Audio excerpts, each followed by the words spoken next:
I'm Bob Wise, and I'm delighted to be here with you. And so I'm going to talk about, I'm one of the guys, Michael and I were talking the other day, and I'm going to be one of the guys that is the glass half full or half empty? I'm a half full guy. But then there's also the question of, is there a glass? You can see this will be a very profound and deep conversation. At any rate, so I want to talk about constructive turbulence. So what is constructive turbulence? I was on an airplane flight recently, not the one coming here, although this one was a bit bumpy too. And all of a sudden, we got a tailwind, and the plane started bumping up and down a lot.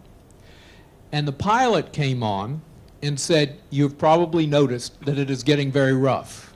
And yes, I had.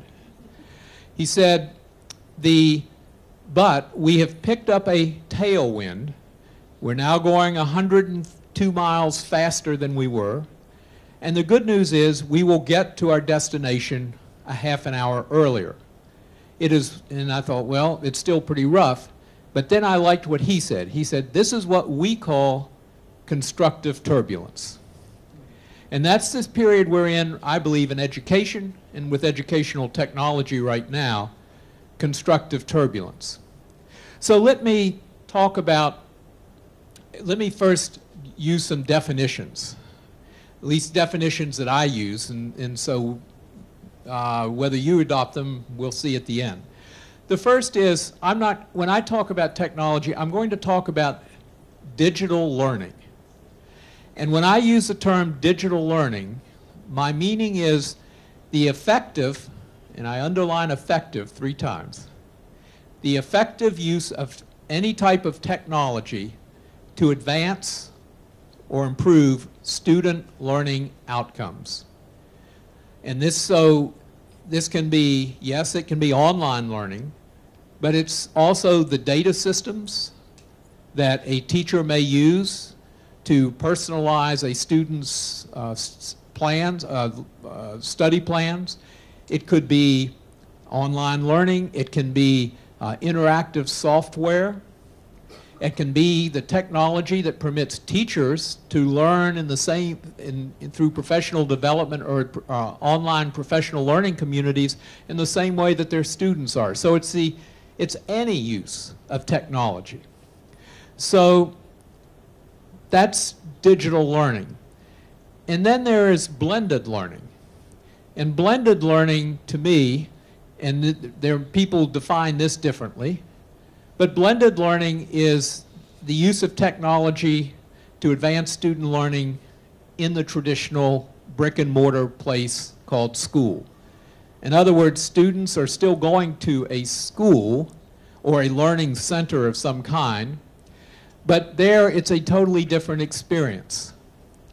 And one course may be totally online. Another course, a teacher may be using some online content and to supplement what he or she is delivering. A third course could be a traditional lecture course, but you get the picture. It's blended. So those are the 2 meanings. Now, here's why I'm optimistic, although why it's also a time of great turbulence. Because whoops, let's see what I did wrong. There we go. Here are the 4 elements that I believe are driving educational policy and why I think there's a great urgency, because I think that decisions are going to be made by politicians and by school administrators, by decision makers. There are going to be very critical decisions made in the next 2 to 4 years, particularly in the United States, but I think across the world for these reasons. So let's go to the first one, student achievement. Every nation is requiring higher and higher standards for their students. In the United States, 90% of students are now covered by something called the Common Core state standards. These are that say that all students must graduate from high school ready for college or a career. And so it's a much higher standard to teach to than what the United States has had before. But every nation is confronted with this, as it's confronted with the need for a much more skilled workforce in whatever the occupation, from the most traditional to the newest IT, informational technology jobs. So standards are up, greater demands for students to perform better. So standards are up, and now go over to shrinking budgets. At the same time, spending on education is relatively stagnant. I understand in Israel you've actually been able to increase your education budget. Congratulations. But in terms of, I'd be interested to see what is reaching the classroom directly and how is it translating into higher student outcomes. In many countries, what we're seeing is that in the past 4 or 5 years, education budgets have either stayed the same or actually on a per student basis are less than they were 4 or 5 years earlier. Now this is like a modern business. Demand for a greater product and less money to work with. In the United States, we call that General Motors. The third one is teaching. So the role of teaching is changing dramatically. And the teacher is, I think technology does not make the teacher less important. The technology actually gives the teacher more professional ability. But it also changes the role of teaching. And so, and also as we see a whole generation of teachers begin to leave the classroom, those that actually are a few years younger than I am, are now retiring. And so for a number of reasons, the role of teaching is changing and decisions have to be made about how to support our teachers. And finally, so we've done these three, but what's the game changer?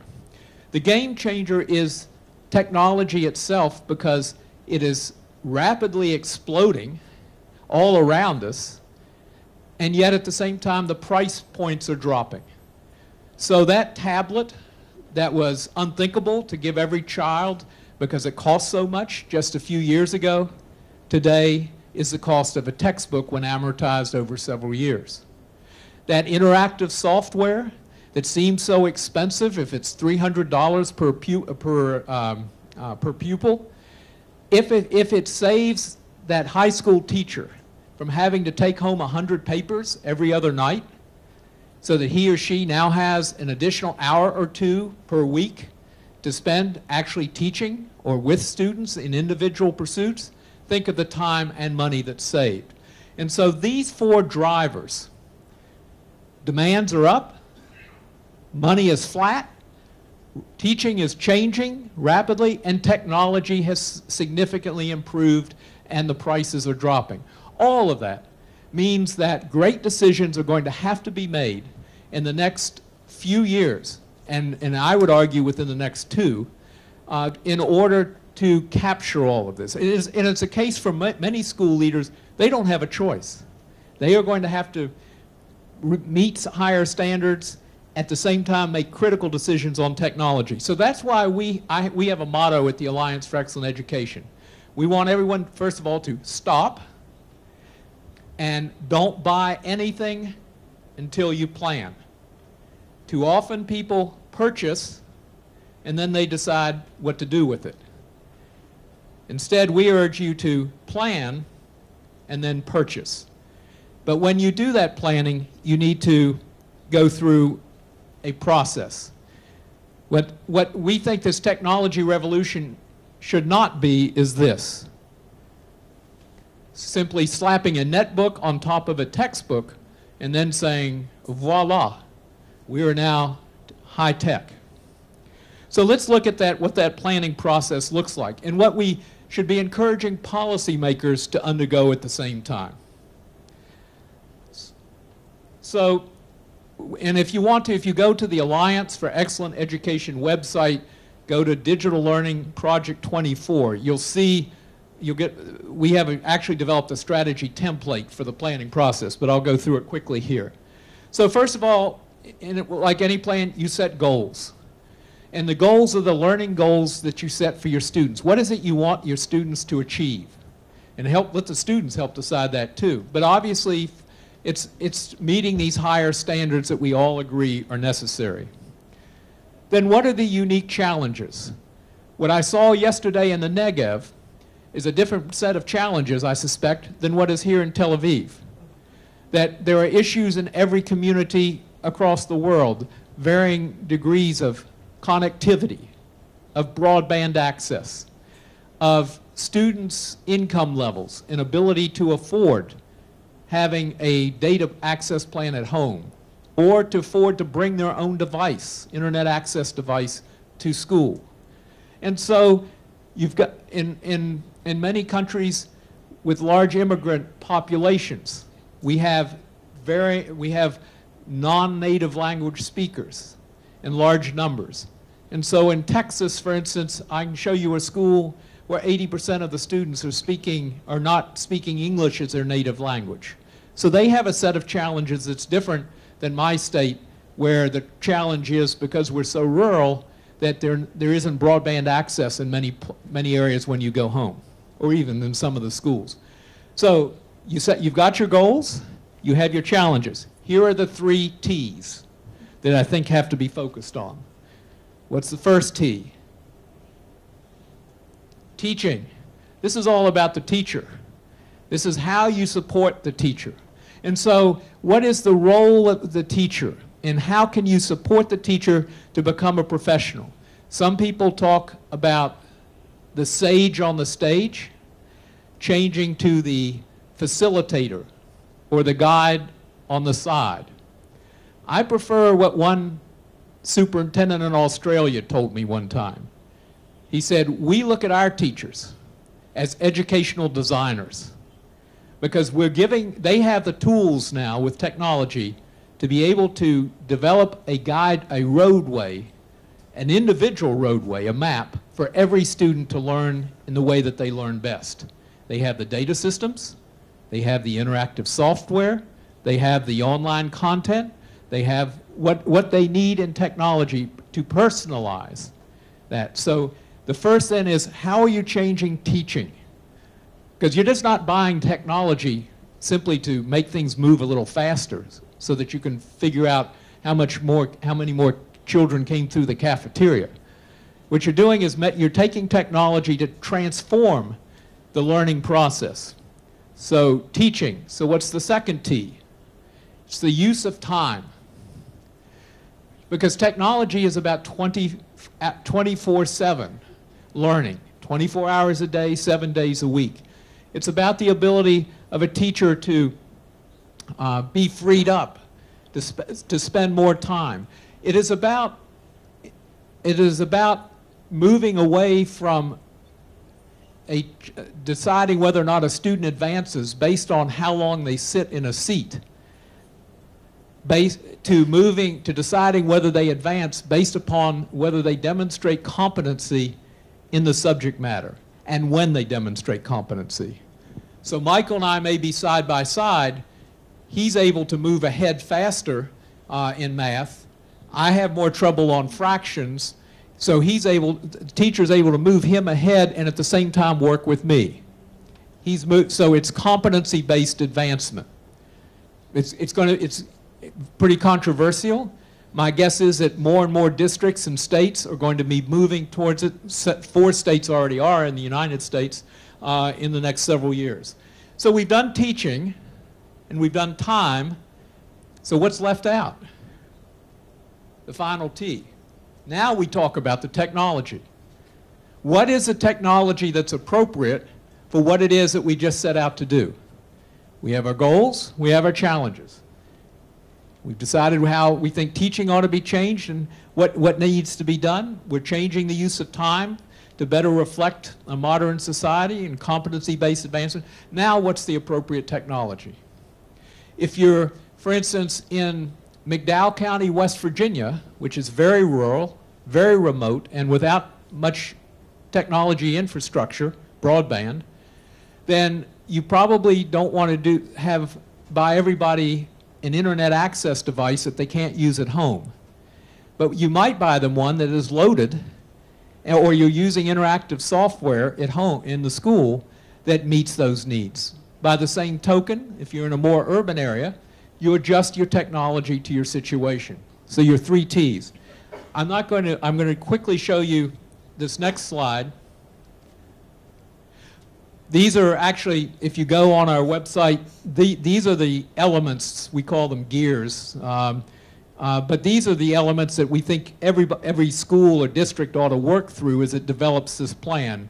The professional learning, the use of time, the curriculum and instruction, the academic supports, the budget and resources, what you're going to do with data and assessments, and the technology and infrastructure. We call it Project 24 because we believe that every school district in the U.S., every one of the 15,000 school districts ought to be going through this process in the next 24 months. And even if they're very sophisticated already, they need to review. So I believe that, and there's one final role that I think is important to talk about, that this is to me about yes, it is first about the student and student learning outcomes as we move to a learning-centered educational environment. But it's also about supporting teachers and educators. It is making the teacher more important and giving them the professional tools that they require, not diminishing their importance. Because these are all important tools that a teacher can use to truly maximize a student's ability to learn and to achieve. So I do have to make one advertisement. I do want everyone, because we believe strongly in learning from teachers and celebrating the important things that teachers do, I do have to ask you to put on your calendar February the 5th, 2014, which is the next Digital Learning Day. I want to thank CET because when we held the first Digital Learning Day in 2012, it was CET was the Israeli organization that participated directly. We are now up to, in 2013, we had 26,000 teachers from across the world demonstrating online their craft and their practice that other teachers could use. And so, as I say, we just want you to make sure be there. But because we believe that with Digital Learning Day, we promote the idea that it's not one day, every day should be Digital Learning Day. Thank you very much. Bob. These are some wonderful, wonderful points that you're making. Are they based on experience, on stories, on data? How did you develop the models of learning excellence or teaching excellence? Well, I may steal some of your thunder because in my political life, who needs data? Who needs data? I just needed a couple of good stories. But now I've been eight years now with the Alliance for Excellent Education, and I have to use data.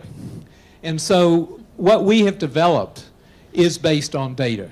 I believe strongly in data-driven decision-making. And so, for instance, the whole strategy template that's been developed on Project 24 has been developed with a team of consultants about what are effective practices.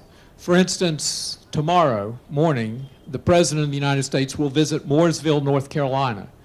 Mooresville, North Carolina is a school system that has, in 5 years, transformed itself through what its superintendent calls digital conversion.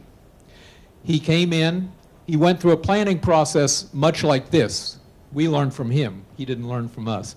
He went through he put his community through a planning process much like this to build community support, to build educator support.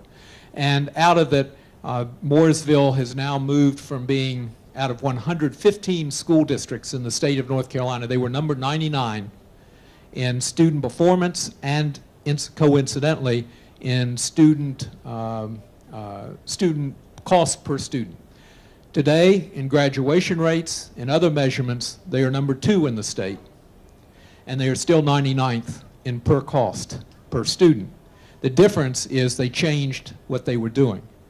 And there are other districts as well, and incidentally, Michael, we profile these, we're putting a series of video profiles up on our website, Quakertown, Pennsylvania, we just put El Cajon, California, to demonstrate different situations where over time practice is proving out. So what we believe I believe very strongly, it's data, but also proven research and practice. And I think that's one of the elements that I didn't put up that, and maybe you're going to talk to, or some of the other panelists. In the last 5 to 10 years, the practice, the research and the practice have emerged significantly as well about how to achieve success. So hopefully we don't have to rely just on anecdote or story anymore. So I would like to ask a question. You mentioned the 3 building blocks, which were time, teaching, and then technology. And you were talking about different type of users, end users. I'm talking about the different students. And but you talked about them from a technology point of view, from an infrastructure point of view. You gave the example of the rural bandwidth, and which is the easy case. I find it that the difficult case is really about digital literacy or acquiring the right skills and acquiring the right abilities in the 21st century. So I'm wondering how would you encompass that in your vision, in your big vision of the 3 building blocks that you mentioned? Well, I then hopefully expanded a little bit with the 7. I like the 3 T's because I like being able to say everything in the same letter. And people remember 3 a lot more than they do 7. But if I can, it's old thing. If I can get you into the circus tent with the 3, then I can sell you the 7. So it's one of the 7. But no, you ask a very important question. Digital literacy is critically important, and I believe that there's a fast-growing area of digital equity, because for just the reasons that you say, a number of our students will not have the same digital skills that others will. They won't have the same technology. So. And their equity in technology comes in several forms. There is the equity of the geography. In other words, where do you live? Are you remote? Are you urban? Do you have broadband? Do you not? There is the equity of economics. Can you afford it? There's also, quite frankly, the equity of education. Are you going to be able to get the same kind of educational resources that others do? But I will say this, without this, we won't even get to those questions. And so in a modern society, I think it's critical. I was on my board of directors met last night by telephone. It was, I think, a 1 a.m. call for me. They didn't understand why I wasn't so awake. But I was struck because several of them said, who had resisted technology discussions in the past, they said that unless we get blended learning, we will never reach the goals of the Common Core standards. It's one thing to set standards, but we have to have means to get all of our students there. Not just some of them, not 10%, not 30%, all of our students, because that is what equity demands, the moral imperative, but it also, it's Book of Proverbs, for education is finer than spun gold or silver, more precious than rubies. But also, it is the economic imperative that today in Israel and in the United States, the jobs today, very few of them now permit you to have the same skills you had 10 or 20 years ago. It is constantly raising no matter what jobs you have. And so equity and economics come together, and that's why technology is to have the infrastructure and then to deal, when we need to, deal with the issues you raise. Thank you. Thank you very much, Governor Bob Wise.